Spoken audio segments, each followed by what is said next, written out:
देखो कृष्ण का अवतार हुआ अष्टमी को और पूतना कृष्ण को मारने आई चतुर्दशी को, ठीक 7वें दिन, क्योंकि पूतना को कहते हैं अविद्या और अविद्या को पूतना। अविद्या का निवास 14 जगहों पर होता है। 5 ज्ञानेंद्रियां, 5 कर्मेंद्रियां, मन, बुद्धि, चित्त और संस्कार, 4 जो अविद्या है। ये अविद्याओं में, यहाँ पर इन तत्वों में अविद्या निवास करती है। 5 ज्ञानेंद्रिया, 5 कर्मेंद्रिया, मन, बुद्धि, चित्त और संस्कार। और इसमें यदि विद्या ग्रहण कर लिया जाए तो हरि को हम प्राप्त कर सकते हैं। लेकिन इसमें जब विद्या का ज्ञान, अविद्या देखिए बहुत चंचल होते हैं। ज्ञानेंद्रिया, कर्मेंद्रिया, मन, चित्त, बुद्धि और संस्कार। यदि बच्चों को संस्कार गलत दे दिया जाए ना तो बच्चा बिगड़ जाएगा। मन के हर कार्य मन पे छोड़ दिया जाए तो आप बिगड़ जाएंगे। बुद्धि से बेकार चीज सोची जाए, बेकार योजना बनाया जाए तो नाश हो जाएगा।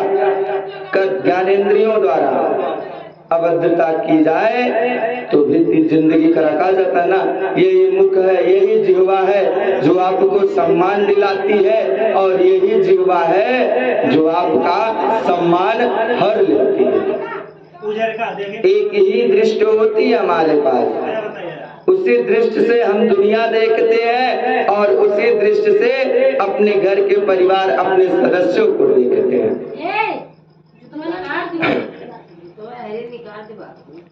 पूतना नंद के द्वार पर पहुंच गई। ये सब लल्ला के जन्मोत्सव आनंद मना रहे, मगन हैं, सब नाच रहे हैं। नंद के आनंद भयो जय कन्हैया लाल की, नंद के आनंद भयो जय कन्हैया लाल की, गुड़ा पाल की जय कन्हैया लाल की। 50,000 जा रहे, 25,000 आ रहे हैं, बड़ी बड़ी भीड़, क्योंकि बहुत लोग जा रहे, आ रहे, जा रहे, आ रहे। अब भाई जब लल्ला हुआ है तो सब दर्शन करने, पूरे ब्रजवासी जितने लोग उस राज्य के थे सब अपने राजकुमार को देखने के लिए जैसे सुने दौड़े दौड़े आ रहे, लाखों आ रहे हैं। उसी भीड़ में अबीर उड़ रहा है, कोई वस्त्र लुटा रहा है, कोई रत्न लुटा रहा है, कोई हुई उत्सव मना रहा है। वह उस भीड़ में कोई किसी को देख नहीं रहा, जो जहां है अपने में मस्त है। पूतना ने देखा इतनी लंबी लाइन लगी है, क्योंकि वह राक्षसी थी, थोड़ी देर ज्यादा लंबी थी। राक्षस मनुष्य की अपेक्षा कुछ थोड़े तगड़े भी होते हैं। सबने पूतना को देखा, बोले भैया ये कौन आई है? अभी तक इतनी बड़ी नारी आज तक मैंने ना देखो। जो ये देखा पूतना को वही विस्मित हो जाए, भैया कहाँ कौन देश से आई है? स्वर्ग लोक से तो नहीं आई है। अब मुंह देख लेते तो शायद फिर देखते ही ना, लेकिन मुंह पे तो घूंघट था और लंबी हाइट, सभी पुरुष उसके आगे छोटे पड़ जा रहे थे। सब लोग उसको देख करके आपस में यही पुत्र भैया कहाँ से आई है परी? एक बोला तू ना जाने है मैया यशोदा के बचपन की सहेली होगी, उनको साथ दी होगी तो दूसरे राज्य की होगी, आई होगी। हमारे राज्य में इतनी बड़ी लड़कियां तो होती नहीं, तो यशोदा मैया का कोई बचपन का सहेली क्लासमेट आई होगी मिलने, बधाई देने। मेरे गोपाल के पास पूतना चली गई। मैया यशोदा पलना के बगल में खड़ी और नंद भी मथुराल से लौट आए।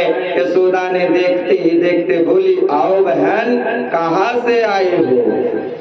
पूतना बोली, अजी आई कहाँ से? आपके घर लल्ला भयो है ना, ये बात सुनकर आशीर्वाद देने आ गए हैं। मैया ने समझी कोई ब्राह्मणी होगी या कोई बुजुर्ग होगी हमारे राज्य की, हमारे लल्ला को आशीर्वाद देने आई होगी। मैया बोली, मेरा लल्ला तोड़ो, ये सबका लल्ला है, आशीर्वाद दो। खूब लल्ला आशीर्वाद दो, जाको आशीर्वाद लगे इतना बड़ा और चिरंजीवी हो जाए। मेरे अतिथि आए हैं और अतिथि का सत्कार करना परम जरूरी है। मैं अतिथि का सत्कार करने जाऊं, आप लल्ला को आशीर्वाद। मैंने कहा आपके लिए चाय पानी की व्यवस्था मैं करती हूँ, आप लल्ला को आशीर्वाद दो। सब लोग नाचने गाने में लगे हैं। अब तक पूतना घूंघट लगा था और कन्हैया के पलने के पास आते ही घूंघट उठाया। जैसे ही घूंघट उठाया, पूतना ने गोविंद को देखा। मेरे नन्हे से गोविंद आंख बंद कर ली। परीक्षित जी प्रश्न किया, भगवान सुखदेव जी, भगवान ने पूतना को देखकर आंखें क्यों बंद कर ली? सुखदेव जी कहते, राजन, भगवान ने आंखें बंद कर ली इसलिए शायद प्रभु के मन में ग्लानि हो रही हो कि मेरे 24 अवतारों में 2 ही अवतार श्रेष्ठ हैं, रामावतार, कृष्णावतार। और दोनों अवतारों में पहले राक्षसी को ही मारना पड़ रहा है। रामावतार में भी भगवान ने पहले राक्षसी को ही मारा था, पता है ना? अगर वध करना शुरू किया था तो पहले ताड़का को मारा था। कहे भैया, इसीलिए प्रभु ने अंध कर दिया कि उन्होंने सोचा 2 अवतार और दोनों में पहले महिला आई, यानी राक्षसी आई। राम जी पहले ताड़का और कन्हैया जी पहले पूतना को मारे। इसलिए बड़े मन में बड़ी ग्लानि हो रही है और ग्लानि की वजह से गोविंद जी ने अपनी आंखें ही बंद कर ली। कोई संत इसका दूसरा भाव भी बताते हैं, शायद प्रभु इसलिए नेत्र बंद कर लिए हो। प्रभु ने सोचा ये राक्षसी तो है, लेकिन कार्य वही करेगी जो माँ करती है, इसलिए आंखें बंद कर लिए। प्रभु ने सोचा होगा कि कौन सी मुक्ति इसे देना चाहिए, आंख बंद करके ये मनन कर रहे हो। एक संत ने बड़ा भाव, सुंदर भाव करते हुए कहते हैं, परमात्मा की आंखें सूर्य चंद्रमा का वास है, दाहिनी आंख में सूर्य और बाईं आंख में चंद्रमा। इसलिए सूर्य चंद्रमा दोनों पूतना को देखा और मन में सोचा, राम राम, ये कैसे राक्षसी है? मेरे गोविंद को पूरी दुनिया प्रेम करती है, लाला को सब लोग गोद में ले रहे हैं, लाड़ लड़ा रहे हैं, दुलार कर रहे हैं, ये राक्षसी गोविंद को मारने आई है। ऐसी उल्टा राक्षसी को हम नहीं देखना चाहते, इसलिए आंखें बंद हो गई हैं। कोई संत चौथा भाव बताते हैं कि भगवान ने आंख बंद करके सोचा कि मैं कृष्ण बनकर आया हूँ माखन मिश्री खाने के लिए, लेकिन माखन मिश्री तो अभी मेरे मुख को गया ही नहीं। पूतना राक्षसी मौसी जो है ना, जहर पिलाने आ गई है। इसलिए प्रभु आंखें बंद करके शंकर जी का ध्यान किया। बोले, बाबा समुद्र में जितना जहर निकला था ना, आपने तो पी लिया, अब पूतना मौसी के जहर देने आई है।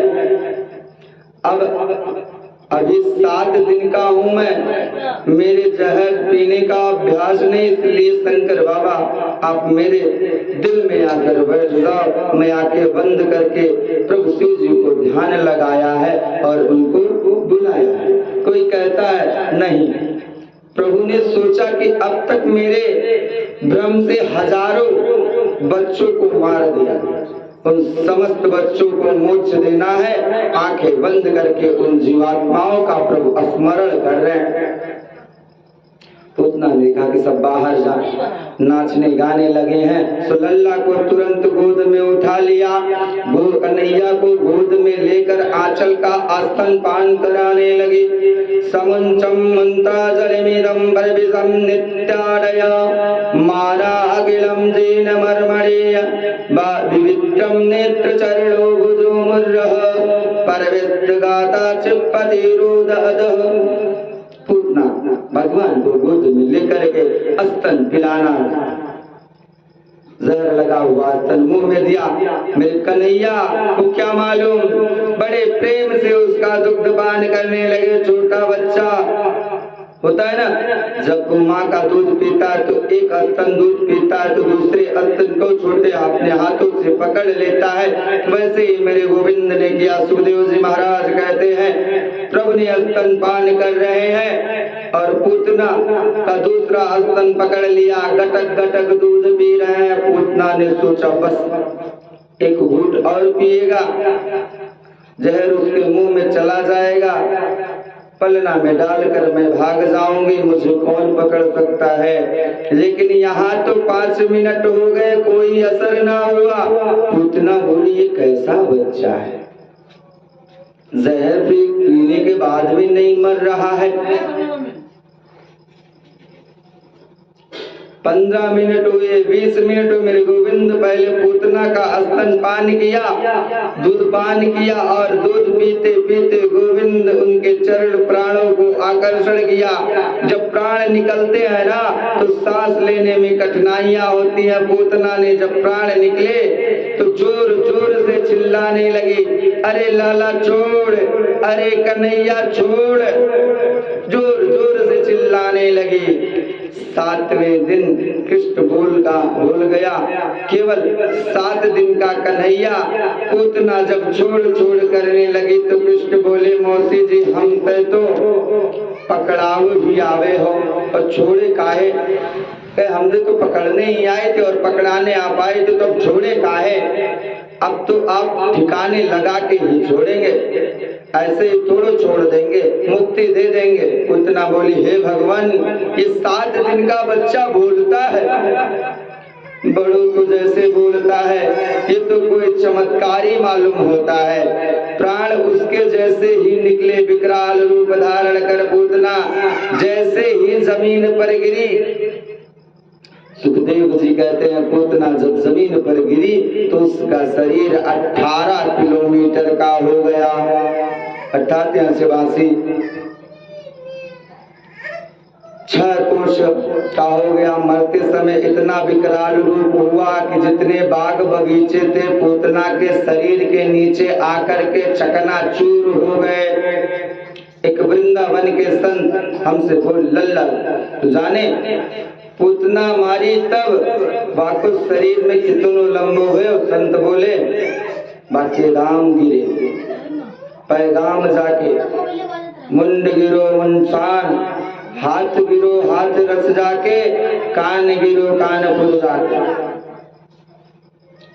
अब सब ब्रजवासी दौड़ कर आए कि भैया कहाँ हुआ।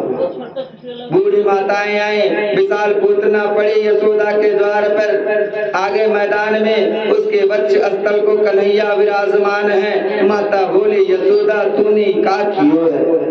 माता बोली हे यशोदा ये तूने का कियो है? ये राक्षसी को गोद में लल्ला को काहे को दे दियो? कहे तूने क्या किया कि राक्षसी के हाथ में लल्ला को क्यों दिया?